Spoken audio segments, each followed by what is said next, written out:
안녕하십니까. 김문수 동지가 특종을 한다니까 제가 좀 빨리빨리 해야 되겠습니다. 저는 고등학교 다닐 때 아주 장난꾸러기였습니다. 제가 쉰둥이여서 막내고에서 장난을 참 좋아했는데 특히 선생님들 별명을 지우는데 제가 남다른 재간이 있었습니다.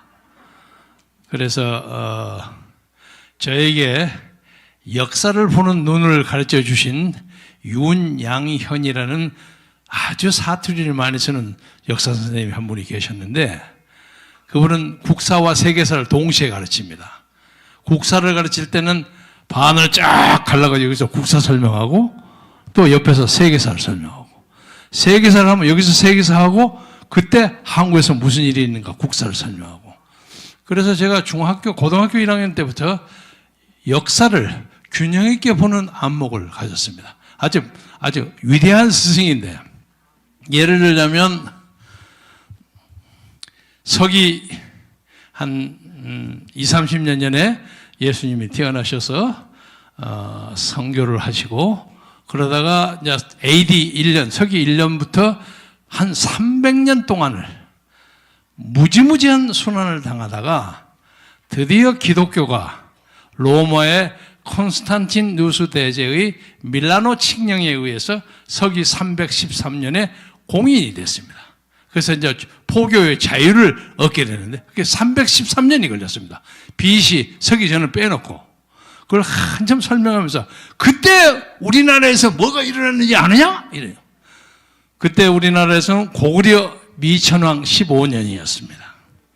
그래서 한사군의 자녀 세력이 반도 북부에 많이 있었어요. 근데 특히 고구려 북부에 있는 사람들이 그 사람들 전부 쫓아내가지고 한반도에 중국의 찌꺼리를 완전히 걷어치워버려서 그래서 우리가 민족 독립국가의 기틀을 마련했다. 이건 밀라노 칙령에 못지않게 우리 한국 역사에 중요한 것이다. 이렇게 설명하셔요. 근데 이분이 재미있는 것은 한참 얘기를 하면 입 근처에 이렇게 거품이 쫙 돋아서 달랑달랑 합니다. 그래서 제가 그 별명을 사이다 공장이라고 지었어요. 뭐 여러 가지 별명이 많은데 하나만 예를 들어서 그러는데 제가 자유총연맹 총재를 하고 있을 때 국회 행정안전위원회에 많이 불려다녔습니다. 많이 불려다니고 그때 야당에 아주 집중 타겟입니다. 유감스러운 것은 당시에 여당을 했던 새누리당 의원들이 별로 그렇게 열심히 돕지를 않아요. 그래서 개인적으로 참 서운했습니다. 몇 사람은 열심히 하지만 남은 대부분 사람들은 그냥 나무 일처럼 생각을 해요.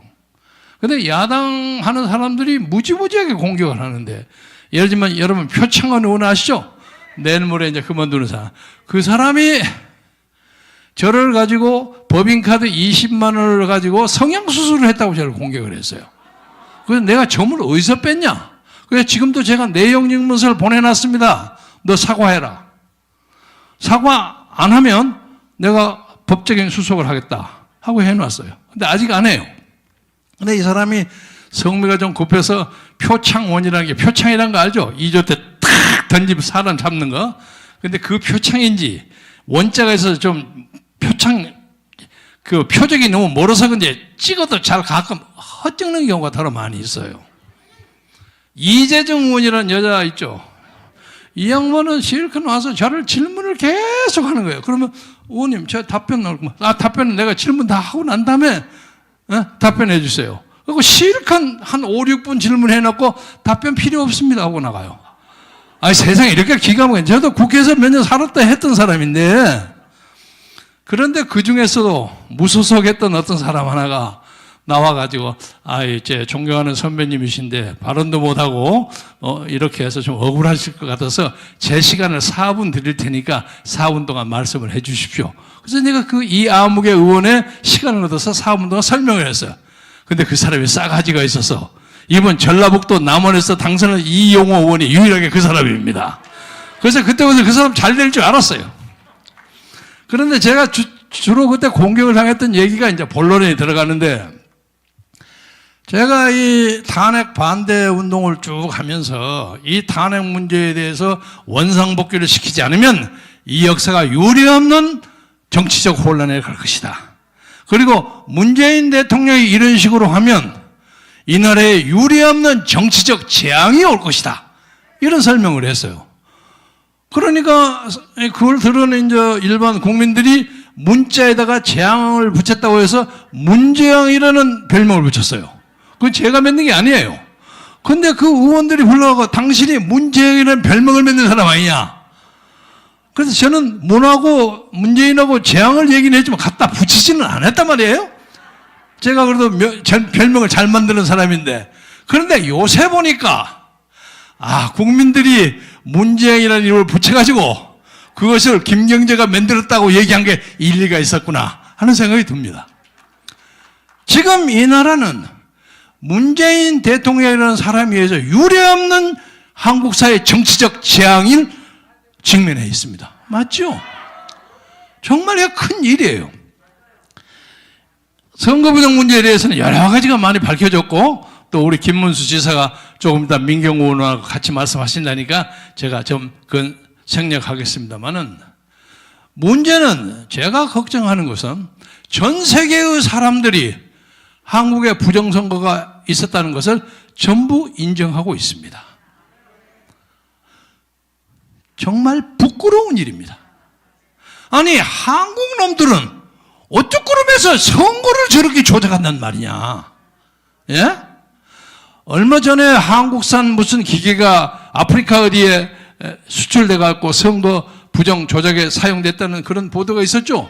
그래서 막 그 취소되고 난리 법석이 됐는데 아니 한국에서 진짜로 그냥 요렇게는 본격적으로 선거 부정을 하니까 이 세상에 한국 놈들 어떻게 믿겠느냐. 한국에 대한 이 불신을 어떻게 깨느냐. 이거 굉장히 어려운 일입니다. 그리고 또 하나는 두 번째는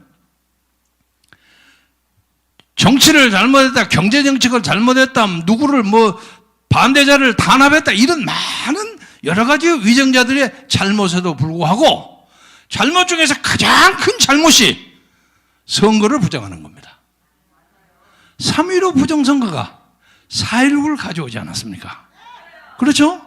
그러니까 무슨 금괴를 가지고 팔아먹고 뭘 했다는 둥, 비자금을 했다는 여러 가지 의혹이 많이 있을 수 있지만 국민의 주권의 의사를 조작하고 변형시키는 거 말이야말로 절대로 우리가 용서해 줄 수 없는 반역사적 반민주적 폭거입니다. 제가 이것을 강조하고 싶은데 그런데 지금 저쪽 사람들은 자기들의 양심에 파편이라도 있는지 어쩐지 아무 말도 안 하고 있어요. 제가 그쪽 사람들 다 잘 압니다. 지금 떠들고 아주 벙거숭이처럼 난리를 칠 사람들인데 아무 소리 안 하고 있어요. 그래서 제가 3주 전에 여기서 맨 처음 얘기했습니다. 선거 끝난 3일 72시간 후에 이번 선거는 완전 조작이다 하고 선언했는데 제가 그것을 어디서 들었냐면 63대 36 얘기했죠. 제가 거기 어떤 핵심으로부터 들은 얘기입니다. 예? 당신 요거 가지고 이 정권 엎어라. 요거만 가지면 절대로 쟤들이 부정 못한다. 부인 못한다. 지금 63대 36이 지금도 맞잖아요. 그쪽에서 나온 얘기입니다. 그런데 문제는 이쪽에 있는 사람들이 문제예요. 이것이 제가 오늘 말씀드리고자 하는 가운데 대목입니다. 여러분이 잘 아는 조아무개, 정아무개, 황아무개 이런 사람들. 엊그제 제가 어떤 동료를 통해서 조아무개라는 사람이 여기 와서 연설을 하고 갔다는 얘기를 들었습니다. 그게 끝날 때쯤 분위기가 좀 뒤숭숭했다는 얘기를 들었는데 그러나 예의를 갖추어서 크게 문제는 되지 않았다는 얘기를 들었고 다만 그 양반을 여기 와서 말씀을 한번 해주도록 초청하는 현장에 정광훈 목사께서 초청하는 현장에 제가 있었습니다. 와서 여기서 얘기하려는 걸 제가 알고 있었습니다. 그런데 전 목사님은 이제 이렇게 복잡한 문제가 벌어지니까 좌우 흰색하고 검은색 그걸 다 붙여서 여러분에게 객관적이고 공정한 판단을 하도록 돕기 위해서 초청한 걸로 압니다. 그런데 저는 그분을 개인적으로 아주 잘하는 사람인데 이 사람이 엊그제 얘기를 들은 거 보니까 그 통계고 나발이고 그런 거 믿지 마세요 이러더라고요. 그런데 나이가 들어서 그런지 아날로그 시대를 가지고 어떻게 조작하는지를 전혀 몰라요. 그래서 제가 오늘 여러분에게 말씀드리고 싶은 것은 그 사람은 유명한 기자입니다. 그러니까 지난 몇십 년 동안 팩트, 사실만 보고 있는 거예요. 쫓아다녀서 굉장히 부지런한 사람이에요.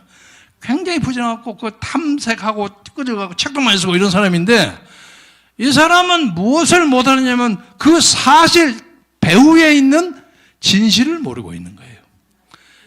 우리나라에서는 사실이 얼마든지 조작될 수 있습니다. 예를 들자면 제가 꼭 그 적절한 예인지 어쩐지 모르겠으나 요새 뭐 노아무개니 뭐 이런 사람들이 의문의 죽음이 있죠. 그걸 보고 사람들이 다 납득을 못해요. 이게 뭔가 배우가 있지 않는가.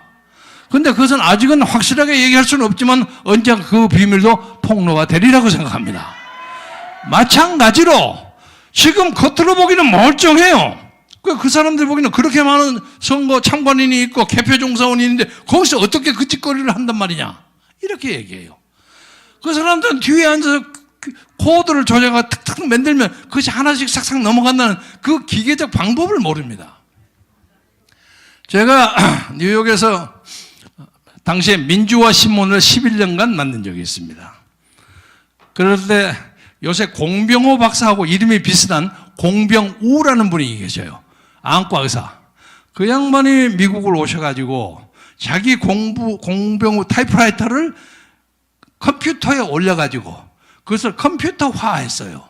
그래서 그 기계를 제 신문사에 빌려줘서 제가 그걸 가지고 쳐가지고 신문을 만들었어요. 11년 동안. 그래서 제가 그 자판을 어떻게 올려서 어떻게 조정하고 하는 데는 제가 제 나이보다 훨씬 좀 젊어요. 좀 알아요, 제가.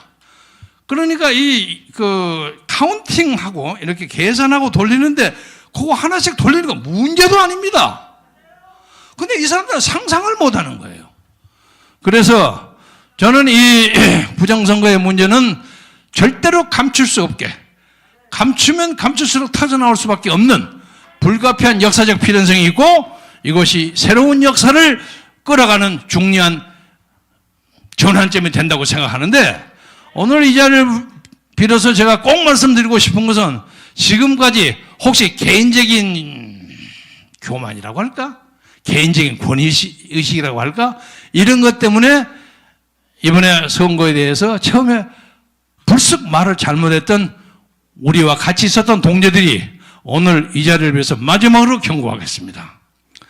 그렇게 하면 안 됩니다.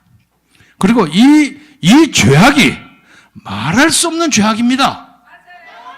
지금 솔직하게 말해주십시오. 우리 정광 목사님 휘하에 있는 많은 기독교도 그리고 야당들 그리고 중도적인 사람들 거의 대부분이 이 선거 때문에 민심이 들끓고 있습니다. 다만 71%라는 문재인의 가짜 인기 조작 때문에 사람들이 어리버리하고 있어요. 자, 저 아무도 저러지 않냐? 아니, 그 사람도 가짜 아니라고 그러지 않냐? 이러고 앉아있는 거예요. 그래서 그 사람들이 이 민족사와 이 민족의 언로에 끼치는 해악이 지대합니다. 이걸 내가 꼭 지적하고 싶으면서 앞으로 이 문제를 계기로 해서 다시는 우리가 적전분열하지 아니하고 새로운 역사를 만드는데 대오를 경배해 주었을 것을 간절히 간곡하게 부탁드리는 바입니다. 하나를 더 얘기하자면 마지막으로 갈릴레오가 이태리에서 나왔을 때 그때 세계 모든 사람은 지구가 평평했습니다. 그렇죠? 그리고 쭉 가면 폭 빠져서 죽은 걸로 생각했어요. 그래서 배를 타고 멀리 못 갔어요. 왜냐면 절벽에서 떨어져 버릴까 봐. 그때는 그것이 사실이고 진실이었습니다. 그러나 갈릴레오가 나와서 지구가 동그랗다 하니까 로마 교황제 잡아서 치절을 해서 이 나쁜 놈 왜 민심을 현혹시키느냐. 근데 그 후에 갈릴레오의 의견이 맞지 않았습니까? 지동설이 나왔어요. 그러니까 당시에 그 전까지 세계가 평평하다고 바다는 한참 바다 뿡 빠져 죽는 그런 구세대적인 사실, 거짓이 됐습니다. 그러니까 문제는 사실이 진짜로 그것이 국민의 인간의 인식에 지배를 할 수 있는 진짜 사실이 되기 위해서는 그것이 진실이 되어야 되고 그 진실이 넘어온 하나님의 진리와 통해야 합니다. 그러니까 사실과 진실과 진리가 당합니다. 지금 이 삑삑거리는 게 문재인 때문에 벌어지는 코로나19인데 지금 이 사람이 코로나를 방지하는데 지가 세계 영웅이라고 난리 법석을 떨어요. 참 웃기고 자빠졌어요. 이 나라의 메디컬 시스템이 잘 돼가지고 목숨 걸고 막아서 이렇게 된 겁니다. 미리 중국을 막았더라면 우리는 지금 자유중국 정도, 타이완 정도로 200몇 명 절대 죽지 않았을 겁니다. 이런 것을 가지고 대한민국 국민이 넘어가고 있는 것이에요. 나는 우리 한국 민족의 한 사람으로서 정말로 부끄러운 것은 왜 이런 거짓에 넘어가느냐 이거야. 그리고 세상에 많은 사람들이 그래요. 한국 사람은 머리는 좋은데 거짓말을 상습적으로 한다. 거짓말을 밥 먹듯이 해요. 이 거짓의 위성을 깨지 않는 한 이 나라의 자유민주주의 장래는 없습니다. 따라서 이것이 저는 하나님이 우리에게 준 하나의 중대한 역사적 고비라고 생각합니다. 실현이라고 생각합니다. 그래서 절대 일반의 공중파, 신문이 아무 소리를 안 하더라도 우리에게는 바실리아 조시아도 있고 공병호도 있고 로이킴도 있고 박성은 교수도 있고 미시간 대학이었던 교수도 있고 지금 여기서 용감하게 재투표를 요구하는 민경우 의원도 있고 많이 있습니다. 그래서 이것은 막을 수가 없는 것입니다. 막을 수가 없기 때문에 이럴수록 담대하게 살아서 새로운 역사를 끌어가는, 아마도 제가 희망하고 기대하기는 금년 안에 재선거가 불가피한 상황이 올 것입니다. 그렇지 않고는 이걸 막을 수가 없습니다. 막을 수가 없습니다. 그렇게 그것이 하나님의 뜻이라고 생각하고 용기 내서 기도하고 담대하게 나가갑시다. 대단히 감사합니다. 대단히 고맙습니다.